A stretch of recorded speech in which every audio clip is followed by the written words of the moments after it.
Dears welcome back to ആർക്കാനിക്സ്.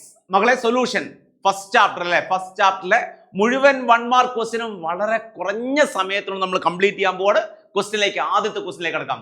What are ideal solution? എന്താണ് ideal solution? Give any 2 properties of ideal solution. Ideal സൊല്യൂഷന്റെ ഏതെങ്കിലും 2 property പറയാനാണ് പറഞ്ഞിരിക്കുന്നത്. ഈസിയാണ് question, simple. Solution which obey Raoult's law. Raoult's law obey ചെയ്യുന്ന സൊല്യൂഷനെ വിളിക്കുന്ന പേരാണ് ഐഡിയൽ സൊല്യൂഷൻ. എന്താണ് 2 പ്രോപ്പർട്ടി? റൗൾസ് ലോ ഒബേ ചെയ്യുകയാണെങ്കിൽ സിമ്പിൾ ആയിട്ട് പറഞ്ഞാൽ P A partial pressure of A equal to P0 A chi A and partial pressure of B is equal to P0 B chi B. ഒരു point ഇതായി, ഒറ്റ point ഇതായി. അടുത്ത് delta H mix equal to 0, delta H mix equal to 0. Okay, delta V mix equal to 0, mix equal 0. Ideal solution 3 property വന്നു. അപ്പൊ first question okay അല്ലേ? What are ideal solution? What are ideal solution? Give any 2 properties of ideal solution ആണ് first question. Raoult's law obey ചെയ്യുന്ന solution ideal സൊല്യൂഷനും 2 പ്രോപ്പർട്ടിയും പറഞ്ഞു. അടുത്ത ക്വസ്റ്റ്യനിലേക്ക് പോകാം. ഓക്കെ, ആൻസർ ഇതിൽ തന്നെ ഉണ്ട്. What are non ideal solution? Same, ഒന്നും പറയേണ്ട ആവശ്യമില്ല. Solution which does not obey Raoult's law. Raoult's law obey ചെയ്യാത്ത സൊല്യൂഷനെ വിളിക്കുന്ന പേരെന്താ? Non ideal solution. ക്ലിയർ അല്ലേ? യെസ്. അടുത്ത് വാട്ട് ആർ അസിയോട്രോപ്പ്? ഇതില്ലാതെ ക്വസ്റ്റ്യൻ ഇല്ലേ? ഇതില്ലാതെ ക്വസ്റ്റ്യൻ പേപ്പർ ഇല്ല. What are azeotrope? Azeotropes are constant boiling mixture.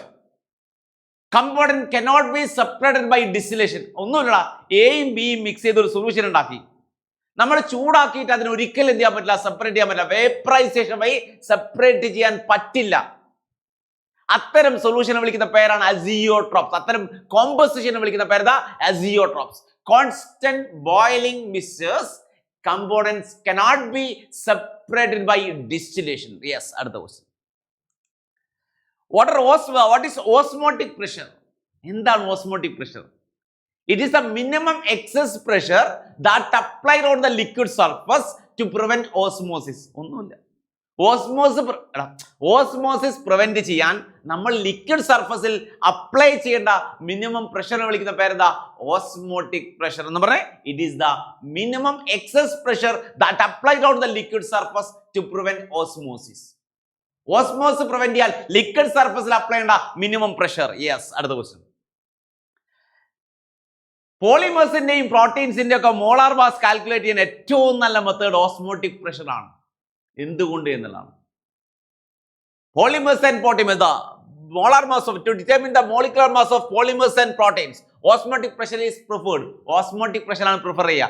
ഒന്നുമില്ല, ഏറ്റവും ഈസി ആയിട്ട് അപ്ലൈ ചെയ്യാൻ, റൂം ടെമ്പറേച്ചറിൽ അപ്ലൈ ചെയ്യാൻ പറ്റുന്ന ഒരേ ഒരു കൊളിഗേറ്റീവ് പ്രോപ്പർട്ടി ഏതാ? ഓസ്മോട്ടിക് പ്രഷർ ആണ്. അതുപോലെ അതിന്റെ വാല്യൂ കമ്പാരിറ്റീവ്ലി കൂടുതലായിരിക്കും, എറർ കമ്പാരിറ്റീവ്ലി കുറവായിരിക്കും. അതുകൊണ്ടാണ് ഓസ്മോട്ടിക് പ്രഷർ ഉപയോഗിക്കുന്നത്. അടുത്ത ക്വസ്റ്റ്യൻ. അതുപോലെ ഫോർ ഇൻട്രാവേനിയസ് ഇഞ്ചക്ഷൻ, നമ്മുടെ ബ്ലഡിലേക്ക് ഇഞ്ചക്ട് ചെയ്യുന്ന ഏത് സൊല്യൂഷനും ഇറ്റ് ഷുഡ് ബി 0.9% NaCl സൊല്യൂഷന് തുല്യമായിരിക്കണം എന്നാണ് പറയുന്നത്. നിങ്ങളെ ബ്ലഡിലേക്ക് എന്തെങ്കിലും ഒരു സാധനം ഇഞ്ചക്ട് ചെയ്യുകയാണെങ്കിൽ, വെറുതെ ഒരു സിറിഞ്ചിൽ വെള്ളം എടുത്ത് ഇഞ്ചക്ട് ചെയ്താൽ പ്രശ്നമാണ്, ബ്ലഡ് സെല്ല് പൊട്ടിപ്പോവും. അപ്പൊ നമ്മളെ ബ്ലഡിലേക്ക് ഇഞ്ചക്ട് ചെയ്യുന്ന ഏത് സാധനവും എന്തായിരിക്കും? It should be isotonic with 0.9% NaCl solution എന്നാണ് പറയുന്നത്. കാരണം 0.9% NaCl solution is isotonic with the blood. നമ്മുടെ ബ്ലഡിലേക്ക് ഇഞ്ചക്ട് ചെയ്യുന്ന ഏത് സാധനവും എന്താ? ബ്ലഡുമായിട്ട് ഐസോട്ടോണിക് ആയിരിക്കണം, ബ്ലഡിന്റെ അതേ കോൺസെൻട്രേഷൻ ആയിരിക്കണം എന്ന്. ഇല്ലെങ്കിൽ ബ്ലഡ് സെല്ല് പൊട്ടിപ്പോടാ. Okay, yes. Next question. Determine the van Hoff factor. Define van Hoff factor. What is its value of KCl? Van Hoff factor എന്ന് പറഞ്ഞാൽ, അപ്പൊ നമ്മൾ കൊളിഗേറ്റീവ് പ്രോപ്പർട്ടി ഉപയോഗിച്ച് മോളാർ മാസ് കാൽക്കുലേറ്റ് ചെയ്യാന്ന് വിചാരിച്ചു. കൊളിഗേറ്റീവ് പ്രോപ്പർട്ടി ഉപയോഗിച്ച് molar mass calculate ചെയ്താൽ മിക്കവാറും തെറ്റായിരിക്കും കിട്ടുക. അത് നോൺ ഇലക്ട്രോലൈറ്റ് ആയ ഷുഗർ, ഗ്ലൂക്കോസ്, ഫ്രക്ടോസ്, എത്തിലിൻ ഗ്ലൈക്കോളിനൊക്കെ ഒക്കെയാണ്. പക്ഷേ KCl, NaCl പോലുള്ള ഇലക്ട്രോലൈറ്റുകൾക്ക് അത് തെറ്റാ കിട്ടുക. അത് കറക്റ്റ് ചെയ്യാൻ വേണ്ടി വാൻ ഹോഫ് ഇൻട്രൊഡ്യൂസ് ചെയ്ത ഫാക്ടറാണ് വാൻ ഹോഫ് ഫാക്ടർ. അപ്പൊ KCl വാൻ ഹോഫ് ഫാക്ടർ എത്രയാന്ന് വെച്ചാൽ, KCl van Hoff factor KCl 100% അയോഡൈസ് ചെയ്ത് K+ഉം Cl- ആയിട്ട് മാറും. KCl വാൻ ഹോഫ് ഫാക്ടർ എത്ര? I എത്രയാന്ന് വെച്ചാൽ number of ion formed. Number of ion formed എത്രയാ? 1+1 എത്രയാ? 2. നമ്പർ ഓഫ് മോളിക്യൂൾ ടേക്കൺ, ഒരു molecule taken. Okay, that is 2.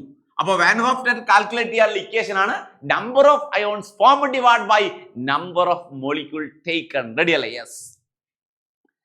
Yes, van Hoff factor. Next.